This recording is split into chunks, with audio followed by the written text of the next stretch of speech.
Hey Facebook friends, welcome to episode 2 of Better Beauty. Today I'm going to be talking about new mama must-have, some products if you are a new mom or know a new mom she needs in her life ASAP. And then I'm going to talk a little bit about something I've never talked about, which is my own personal postpartum depression.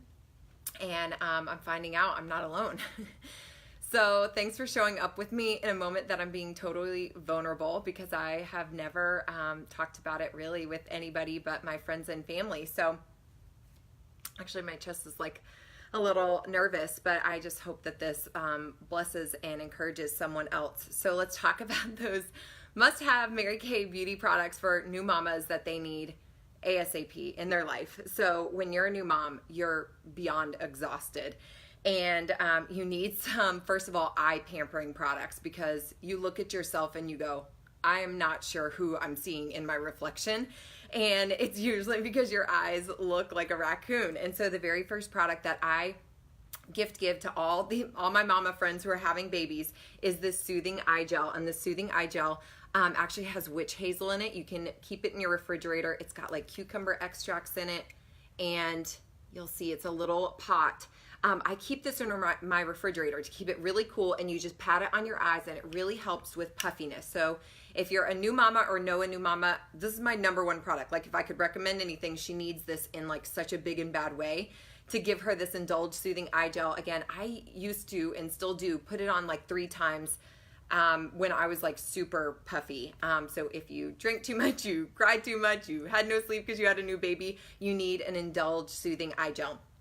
Okay, so the next one is the Repair Eye Cream. This one is crucial for a mama's eyes because it comes with a little metal head. So you see that little spout? So it comes out on the flat side, and then you turn it over and you roll in the product on that metal side. And this is a titanium metal that actually helps to depuff the puffiness under your eyes, because you get that little pocket of fluid that's kind of pulled together.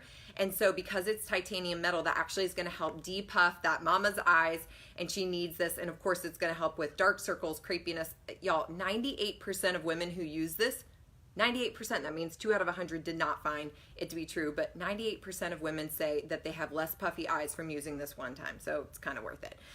So those are your eye care products. You need them right away if you're a new mama, and you guys know I'm in, baby stage right now. Okay, so the next new products, I had no idea. I totally forgot how thirsty and dehydrated you are as a new mom. And so because you're drinking all the time, especially if you're breastfeeding, you're overly hungry and overly thirsty. And so I found my lips being so dry. And so a Satin Lips little set is amazing. This is our Shea sugar scrub and balm, and actually it really has sugar in it, so if she gets it in her mouth, it's going to taste really good. But that will exfoliate all the dead skin off. It's a mask and a treatment. Rinse it off, and then she can put on the balm, and this is going to really help to hydrate her lips, keep it by her nightstand so she can always be hydrated as she's drinking and eating all day long and trying to care for a new baby.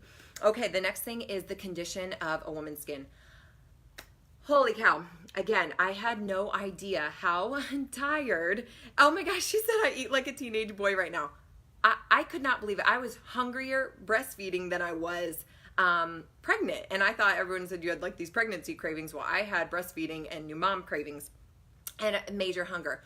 Well, your skin is responding to your lack of sleep, your lack of water, your nutrients going to another baby. And all of a sudden you look at, and your exhaustion. So you look at yourself and you go, oh my gosh, I just look a wreck. I just remember looking in the mirror and being like, I think if anyone saw me, they just would like walk right past me and be like, that's not Kelly Brock, because she looks a hot mess. So the very first product I highly recommend, your skin is going to dry out as a mom, or your hormones are going to shift and it's going to go all over the place. So the first one is the Moisture Renewing Gel Mask. You guys, this product is a gel mask that you put on your skin. You can put it on for 10 minutes or sleep in it overnight, and it actually conditions the skin, and it helps it to look less stressed. And if you're looking for a reduction in fine lines and wrinkles, or if you're looking to just have like a smoother complexion and texture to your skin, this Moisture Renewing Gel Mask really helps with the surface appearance of your skin. And so it's a must-have little product. And again, if the mama is like feeding her baby and falls asleep, she's gonna be just fine because you can sleep in it overnight, and it really makes a big difference. The next one is our charcoal mask. all I wanted to do was run out of my house and go to a spa and get a massage and have a glass of wine and be all by myself. And most of the time, my husband and my family would have not supported that decision if I just ran out of my house and had a spa moment. And so this charcoal mask is a spa moment at home for that mama who just needs a minute for herself. She needs a mama moment in a big way. And it smells like peppermint and rosemary and eucalyptus, and it's got clay and it's got activated charcoal, and it's going to pull all those impurities out of her skin, and it's really going to be a pampering product. And y'all, I cannot tell you how soft your skin feels after you've used the charcoal mask. So she needs this in her life. Okay, last little skincare product. So for me, I was a mama who had really bad melasma. I got that super cute dark brown mustache, and I got melasma on the top of my forehead, which is the discoloration in your skin. And so the facial peel is actually an incredible product. It's a glycolic acid that goes on the surface of your skin. It's mixed with botanicals, so it's really soft for if you've got sensitive skin, but it actually helps to remove those top layers of, kind of like those platelets that's like on the earth. That's what your skin looks like. It's these dead skin cells that haven't shed themselves. And this helps to remove that, and also has navy beans in it, which helps with the discoloration in your skin. I started getting back on this couple weeks into postpartum, and I was so happy with the way that my skin started changing when I used these 3 masks together. It's called Radical Multi-Masking. It makes a really big difference, but even if you just used one a day or one of these, you're gonna see a difference in your skin. And last but not least, a mom, again, I've got to end with a key product. I started with a key product and I'm ending with concealer. Our concealer is baller, and for me, this is the shade I use, the under eye concealer, and it's got a peach-based concealer, so it mutes the purple underneath your eyes, but you can't go wrong with our concealers and correctors to just give a little lift and a little light to your face, because you're looking at yourself and going, okay, I'm seeing every bit of, my lack of sleep that I don't have, and a concealer is going to make that mama feel a little bit brighter and more beautiful. And so really quickly, I told you I'm just a little bit nervous because I've never talked about my postpartum depression before. I've literally never spoken about it, and except to my family and friends. And so just pray with me and be my friends and send me some thumbs up. But you guys, when I had my daughter, she's 3 years old. Her name is Everly. When I had her, it was like I met my other half. I met her. I loved her. She came out. I felt like I'd always known her. I had an incredible experience. We were 2 peas in a pod. And then I had my son, Rainer. And it was a natural birth that came unexpectedly. He came into the world. I looked at him and I didn't know him. And I thought that was the weirdest thing. I was confused by his face. I didn't know what to think about him and my feelings about him. And I just thought that was really, really weird. And what I realized was that was the beginning of the fact that I was experiencing postpartum depression. And with postpartum depression, you guys, I was naive in thinking that people who had postpartum depression were women who were maybe more prone to being negative. And I was one of the most positive people I had ever known. I was maybe the person you'd go to your social media and be like, what'd she post about that's inspirational today or motivating or all those things? That's who Kelly was. And so I didn't understand that I could be someone who might experience depression. But I kept trying. I kept trying to show up for you guys. I'd put on my concealer and I'd put on my eye cream and I'd take a picture with my baby and I'd post it. And I was trying to fit this role that I thought people expected from me. And I worked really hard to look the part of a really happy mom. But things in my life were pretty dark in my world. I looked in the mirror and I didn't recognize someone. I didn't recognize anything. I didn't recognize my face because I looked a freaking hot mess. Because my baby went 6 months, 180 days, never sleeping any more than 3 hours in a day. I was breastfeeding completely, solely. So my husband was not feeding. No one else was feeding my baby. He wouldn't take a bottle from anybody. And so I went 180 days without any kind of sleep. And I remember just looking in the mirror being like, I don't understand this face. I don't know who that is. I don't recognize this body. I was eating poorly, so I was not seeing any kind of improvement in my shape or recognizing my old self. I was waiting until it was the appropriate time of day every single day to finally have a glass of wine, because it was literally the moment that I waited for all day long to be like, I can exhale, I can relax.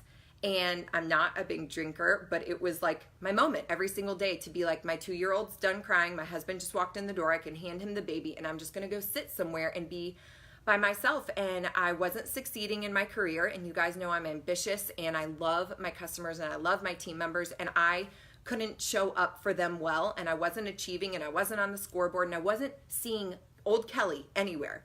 And I realized old Kelly was dead and old Kelly didn't exist anymore. And I had to deal with that a little bit. And bless my husband's heart, I didn't have anything for him. He came in, and at the end of the day, when both kids were asleep in bed, I just was like, bye. I like got to go to another room because I've got no residue, like not even a residue of energy, effort, voice that I could give him, because I had been giving all I had all day long. And you guys, it was hard because I watched these two sweet babies who I loved. I didn't not love them. I was never a mom who felt like I wanted to hurt myself or hurt my children. I definitely felt like I wanted to walk out the door and not come back in for a really long time. That sounded good. But they were dark and hard days because I was exhausted. And then the night set in and I knew I was going to be all by myself for the next 12 hours, waking up all alone. And it just felt really, really lonely. It was a very dark period. And then the dark got a little bit darker. And I started experiencing anxiety and anxiety attacks. And I started having panic attacks. My chest, all of a sudden, I wouldn't be able to breathe. My thoughts were racing. The words coming out of my mouth made no sense, like at all. People would talk to me and be like, I don't know, like, what are you talking about? And I couldn't make sense. Heat filled my body. I remember driving in traffic one day and the kids were crying. And I remember closing my eyes at the steering wheel and just, my husband was like, what's going on? And I was just like, I'm trying to breathe. I'm trying to breathe. And I said, all I want to do is step out of this car and walk home all by myself. And he was like, oh my God, what is wrong with you? I couldn't cope. Simple things, you guys, like packing the diaper bag to go to my parents' house felt hard. It felt incredibly overwhelming. And even the thought about getting in the car with my 2 children felt like a form of torture. I just thought, what if they start freaking out and then I have to listen to them cry? And by the way, my son was colic, so he cried every day, almost all the time, unless he was strapped to me. And then he sometimes didn't like that. And I started getting even more reclusive. I started pulling back away from my friends. The easiest thing for me to do was just to disengage. But I had this unexplainable loneliness. You would have, again, looked at my Instagram photos and you would have seen my pictures and been like, God, Kelly's like doing this mom thing. But the only time I showed up was when I looked the part. Otherwise, I disengaged altogether. And by the way, when I showed up to look the part, it took all day. It took all my energy to show up for anything. I was, again, unexplainably lonely, and people offered to help me. And I was not someone who took help easily. I was always the friend who gave grace, who gave support, who gave advice, who said, let me come be your support. And it was really hard for me to understand that I was in a season where I had to accept help from other people. And I didn't know I was a perfectionist until I realized I was in the middle of postpartum depression. And my sister, I'll never forget, we went to the hospital with Rainer. He was 2 weeks old and he was on a breathing machine, and my daughter had just gotten out of the hospital for bronchitis. I mean, our lives were turmoil. Anyway, my sister did a food train and I said, I don't want a food train. I don't need people to make us food. And she said, I already did it. And all these people started bringing us food every single day. And I cried. I cried every single day when people brought me food, because it was one less thing on my plate that I had to think about, because I couldn't even cook for my family, because I couldn't think. I couldn't go to the grocery store. I couldn't make a decision. I couldn't remember a recipe. I'd go to the grocery store and come home without the diapers. Like, I was falling apart. All I could do that day was take care of my kids and love them and protect them. And I thought, maybe this is what moms of 2 feel like. Maybe this is the chaos. They feel exhausted and tired, and they're just never really going to accomplish anything until these kids are able to help themselves at some point. And I went to my 12-week appointment. I remember talking to my doctor, and she was like, how's Rainer? Is he still crying and all this stuff? And I just burst into tears, and she said, Kelly, have you considered if you might have postpartum depression? And I just started bawling my eyes out, and I said, this has to be postpartum depression. I don't know what else this is. And so I decided against medicine for my first resort. I said, I want to go see a counselor. I want to talk to somebody, because I'd always been the person who had the answers for everybody else, and all of a sudden I didn't know how to get a grip. You guys, I was always the person who had enough strength to do it all. I could be a mom, I could work and excel, I could love my husband, I could be physically fit, I could keep beauty products on my skin, and I wasn't doing any of those things. Y'all, I should have seen how hairy my legs were. I was just falling apart, and I just was in a season where I was like, I need some help. And so I went and saw a counselor, and it's where I very first learned about the importance of self-care. And I remember realizing that I was in a season of just responding to my life instead of being responsible for it. And I didn't know how to even get a grip on any of those areas of my life that had once defined Kelly. I didn't recognize myself anymore. And so I remember my counselor asked me to write down all the things that brought me joy. And so I started talking about exercise, and I talked about work, and I talked about loving other people, and I talked about going out with friends, and I talked about all these things. And she said, okay, when in the last week have you done one of those things? And I said, I haven't. When in the last 2 weeks? When in the last 3 weeks? And I hadn't.